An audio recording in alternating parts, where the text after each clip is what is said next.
Hello and welcome to episode 56 of the Rollo and Slappy Show. Today is September 11th, 2017. I am Rollo McFlugel, and with me is Slappy Jones 2, and we are both at McFlugel.com. The show notes page for this episode, as always, is McFlugel.com/56, where you'll find links to what we're talking about, as well as places in social media and whatnot to find us. So with that, I'm going to pass it over to Slappy, and he's going to introduce our topic for this episode. Thank you, Rollo. Thank you, everyone, for joining us. Today, we're going to reply to a tweet that was out there in the Twitter universe the other day, a couple days ago. We like doing these because I think these thoughts, if this guy who's tweeting this out has this thought, other people's probably have it too. And it's, we give you some ideas on how to respond to it because you do see these things. So anyway, here's the tweet. I will quote, "The problem I have with libertarianism is the assumption that humans won't, given the opportunity, build condos on top of a live volcano," end quote. Then he had a second one right behind it with his second problem. He says, quote, "The second problem I have with libertarianism is the assumption that your neighborhood bank won't invest your savings into those condos," end quote. So, Rollo, kick it off. So first of all, why do you think this guy thinks that if we had a libertarian society, people would be building condos on the top of a live volcano? I think that I don't know. I think there's a few explanations. The first one might be that he thinks that the general population is stupid, which I think a lot of people believe that. It's kind of a common thing. Just what's the one saying? Like, just think of half the population, and that's what is that saying about half the population stupid or something? I'm not familiar, but that if someone said that, that wouldn't shock me. But there's a common theme among people about talking about how stupid people are, and it's actually so you could say something like, "Hey, well, they vote. The United States is so stupid they voted for Trump." Right. Or just think of that's what it is. Just think of how stupid the average person is, and half the people are even dumber than that, since that's the average. Right. Okay. Really cocky and condescending, and I don't want to say that that's absolutely what this guy's saying because I don't know, but well, he does kind of say that later on in his long Twitter tweet. He does talk about how they're irrational and can't think for themselves and are easily manipulated, which all may be true. I don't believe it is, but so I guess that's kind of the other explanation. I guess that is the explanation, since he tweeted it, is that the people are just kind of maybe not stupid per se, but are kind of easily led, and just whatever's shiny they'll kind of go after, and and don't think about long-term issues. I guess they have their time preference is not up to snuff, according to this guy. Yeah, that's kind of, I mean, that kind of sounds like what he's saying. I think that's fair. That they can't see into the future, and talking about the volcano, that, oh hey, living on a volcano would be neat, and they just can't even think about what happens when the volcano erupts. But which is one thing. I mean, I could possibly see someone living on the side of a volcano, if someone who does have a short time preference, for the thrill or the sights. I have no idea. But why would a bank? Why does he assume that a neighborhood bank who is existing to earn interest on their loan, would loan to something that, I mean, given his example, is very risky of not being there and not being able to pay it back? Why would that be a problem? Also the fact that when you deposit your money at the bank, I'm guessing there's all kinds of agreements, and they say we're going to invest your money in certain things, and they want to attract your deposits, so they would probably let you know what they're investing or what kind of risk they take on, and there'd probably be auditors and all kinds of stuff. But just a sense, if you're running a bank, why would you invest your money in something that you're pretty sure isn't going to pay you back? But I always thought banks made money no matter what. And when bad, because that's what I feel. I feel like people think that. They do. Well, and there's a lot of controls on banks. Yeah, of course. Yeah, there are. But talking about like if there was no state regulation and you had a free market, they would just, oh, the bank bet on this. And then, Right. The you bank know, banks wins, the bank always gets- bet and then they always win. Well, that's not Right. how normally bets work, unless you're, you know, the other side is making really bad bets. But it's kind of interesting that I'm looking, staring right at the quote right now, and I just don't understand why he would think that.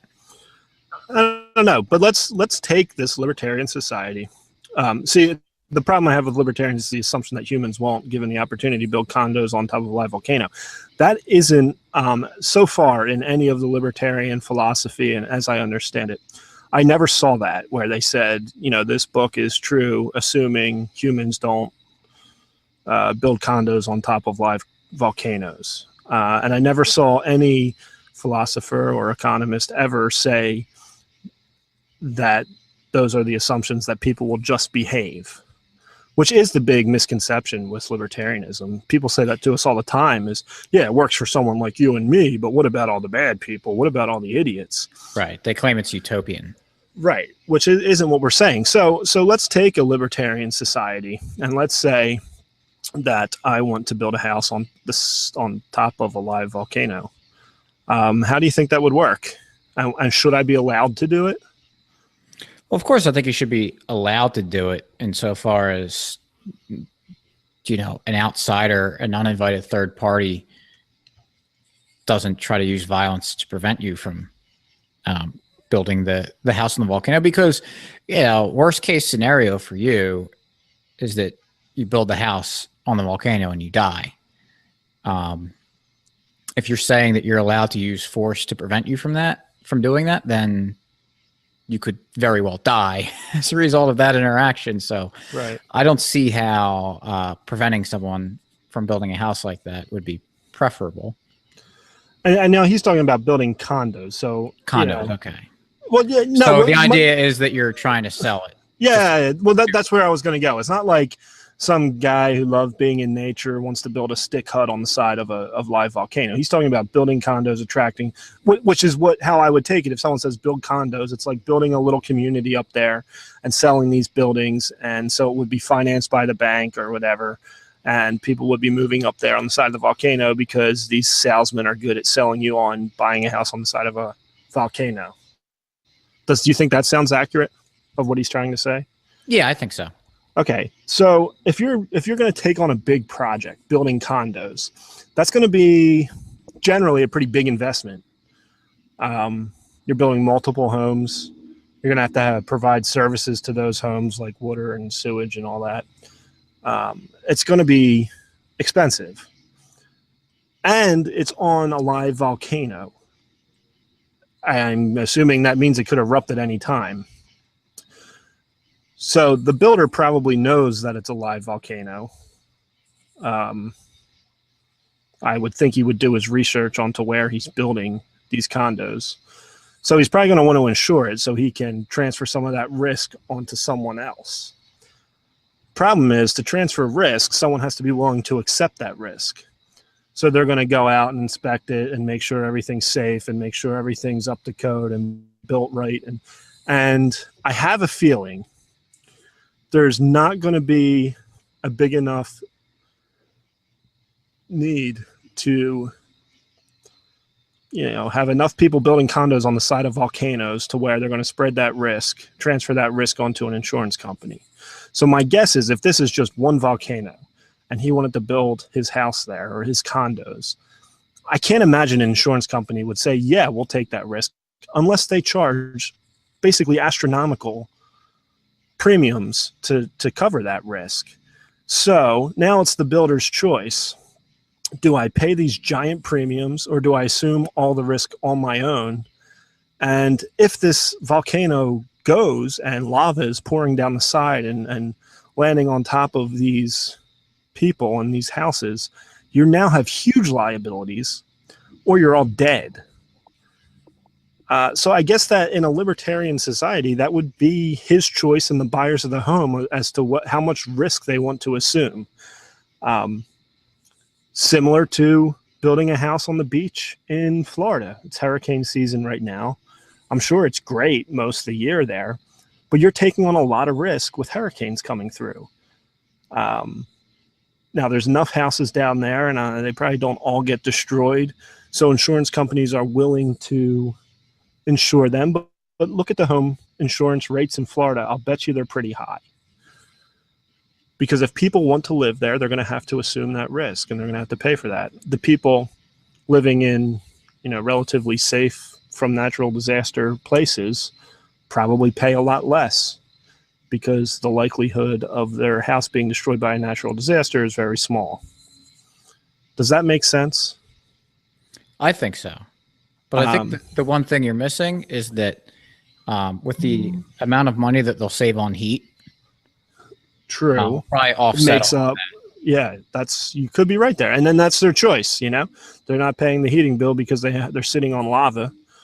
So very efficient geothermal systems. Right. So that's their choice. Exactly. And no one else should be responsible for that. That's the other thing. When these natural disasters happen, I often hear people say, even when it snows around here, don't go out in your cars. It's not the police's responsibility to get out there. Well, yeah, that's true. I mean, you're assuming the risk, but in a libertarian society, you would be. Right. Like the people of the town who decided to be safe are not responsible. Now, if they want to, out of the goodness of their heart, help you, that's up to them. Or if we all get together, which insurance companies is kind of what I'm describing here, and we kind of put money toward things for when bad things happen so that those people are taken care of, I think that would likely happen in a free society. But it's not someone who took the proper precautions and protected themselves and moved inland or didn't buy a house on the volcano to begin with. It's really not their responsibility to bail you out from your bad decision. Right. And that's what an insurance company does. It would assume some of the risk if they choose to take that risk. If they can't find anyone who wants to assume that risk, then they have to bear the risk themselves. And I don't think too many people would do that. And on top of that, let's say that it's some crazy world that they do build the condos on the side of a volcano and it erupts and it burns everything down. I'm pretty sure that would be the last time. Well, first of all, it would likely really, really hurt the bank that gave the loans out, since they now have nothing to show for. Right. Assuming they didn't get any sort of insurance, or if they did get insurance, then the insurance company would really be hurting. But either way it shakes out. With someone losing a whole lot of money through the outcome of this, I'm pretty sure that would be the last time it would happen. That people would look at that situation and say, oh, wow, better not make that same mistake again. So what we're trying to say is there are incentives in the market to do the right thing or do the safe thing, because if no one's willing to take on that risk, then you're stuck with it on your own. And if you choose to take that risk on your own, that's up to you. That's no one else's fault. Now, I want to go on to the second problem he has here with libertarianism, is the assumption that your neighborhood bank won't invest our savings into those condos. I think this is a complete misunderstanding of what the current banking system is, one. But two, why would they do that? I'm guessing he's thinking they would do that because of like the subprime mortgage, where all these giant banks had a bunch of money wrapped up in these things, and the mortgages blew up, created that big bubble. Well, they blew up and the banks couldn't. They were underwater on all these mortgages and had to take a huge loss. That's my guess. And he's blaming the market for that. But why do you think in a free market banks would not invest in those condos? Or do you think they would? I mean, I don't think they would. I think that without being able to get insurance on their loan, well, look at this. When you buy a house, and you're probably going to get a mortgage on it, and so the bank that's giving you the mortgage wants to make sure that if something happens to the house, that there's something to show for it. So, do you think you'd be able to get a mortgage if you didn't have any smoke alarms in your house? Right, probably not.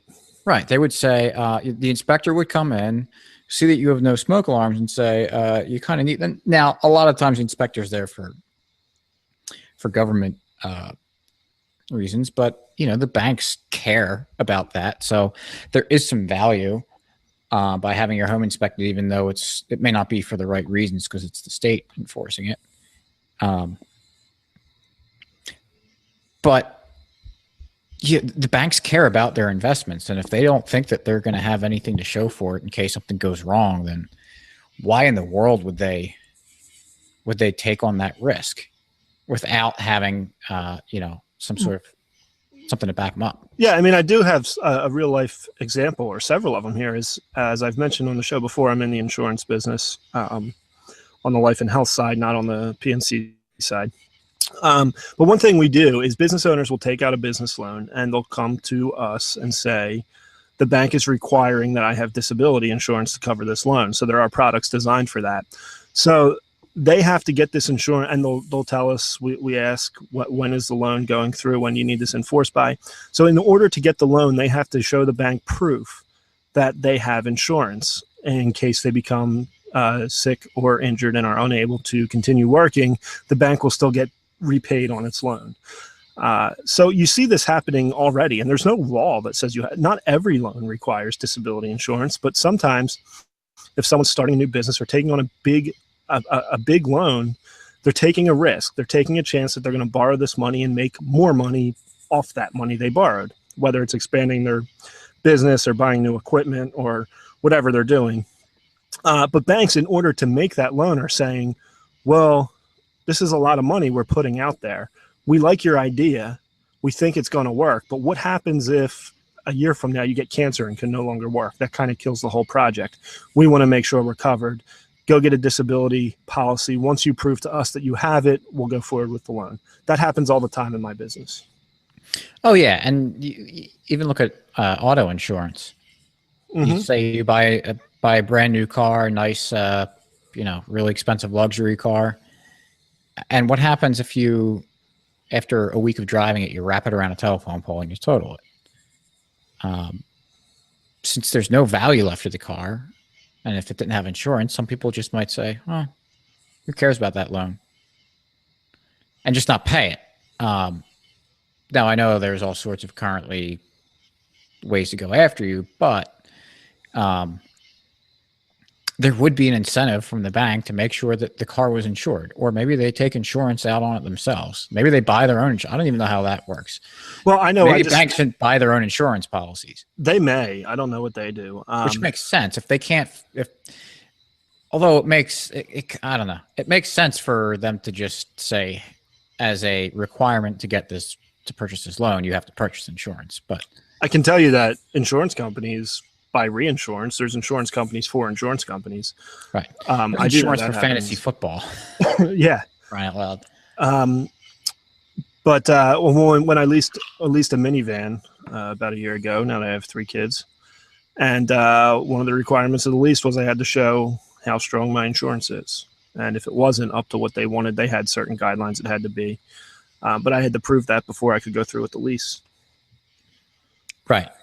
I mean, insurance is so valuable for so many things. I self-insure a lot of things that, kind of smaller things around the house, just to make sure that if something goes wrong, that I have the ability to take care of it.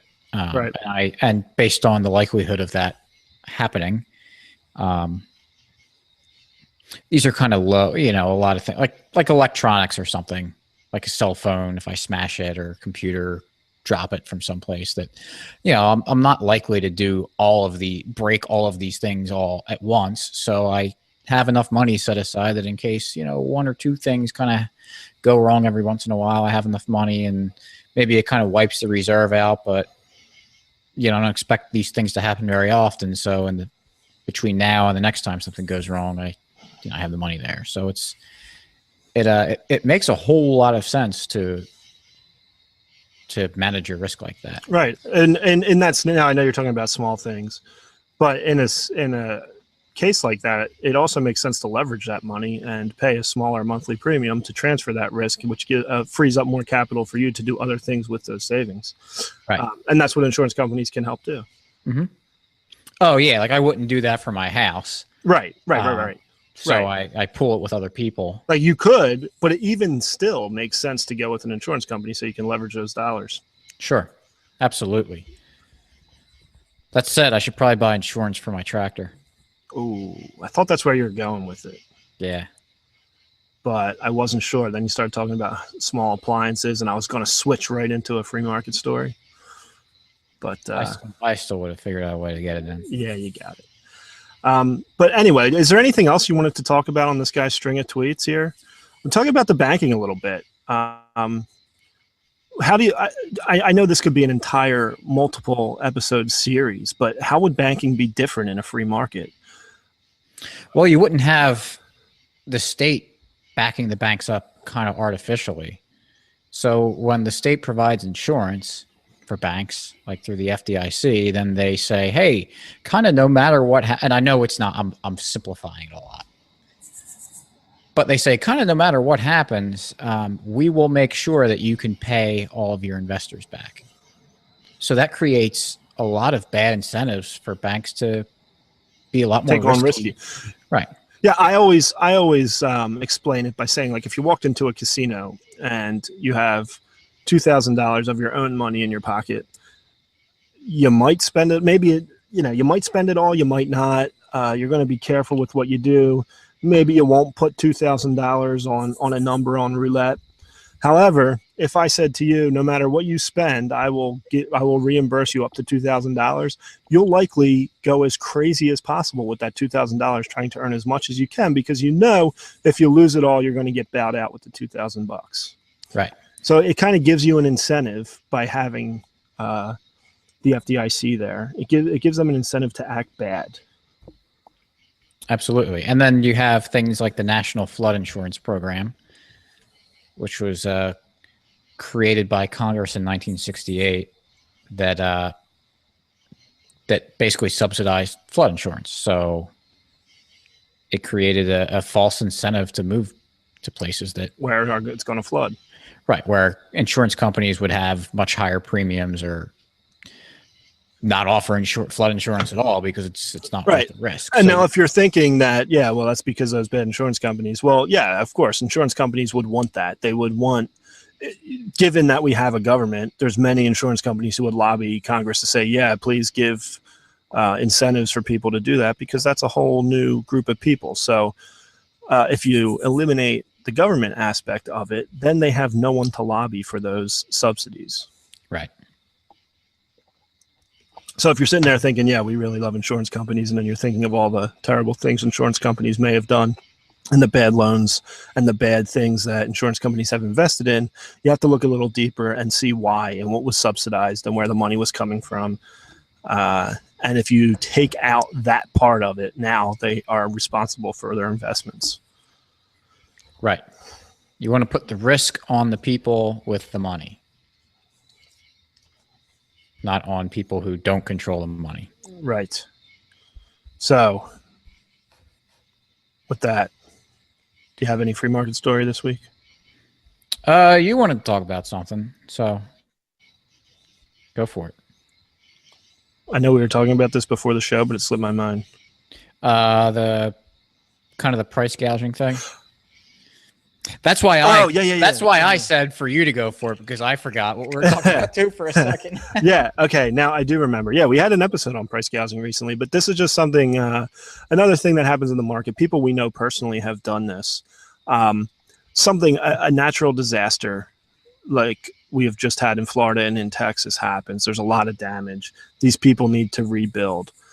Well, with the higher prices, which we'll call gouging, which I actually don't even know the real, how do you define gouging? Is it one of those things like I know it when I see it? There isn't really a definition. I think so. I forgot who was talking about, but apparently they were saying that it doesn't really have a definition. It's just higher prices in a bad time. Yeah. So, okay. So with higher prices on rebuilding on contractors, that gives an incentive for people up in Pennsylvania to temporarily move to Florida or move to Texas, live in a hotel for a couple months and work all day rebuilding. They work, 16 hours a day rebuilding these houses. Why? Because it's worth it to them, because those higher prices bring, you have a huge increase in demand and the supply is low. So when that demand curve shifts and the price goes up, that brings more supply into the area. So people will leave Pennsylvania and go down to Texas or Florida to help rebuild. And if you put price controls on that, there's now no incentive for someone to fly across the country and pay to live in a hotel for several months, because it's not going to be worth it to them, because they're not allowed to charge what it would take to do that. So this helps things get rebuilt quicker and much more efficiently, for sure. Absolutely. So it's You just another one of those things that might seem that is kind of counterintuitive, because a lot of people don't default to price gouging being okay or necessary. They see it as evil and people being selfish. So just another example of a little bit of things that are counterintuitive with economics.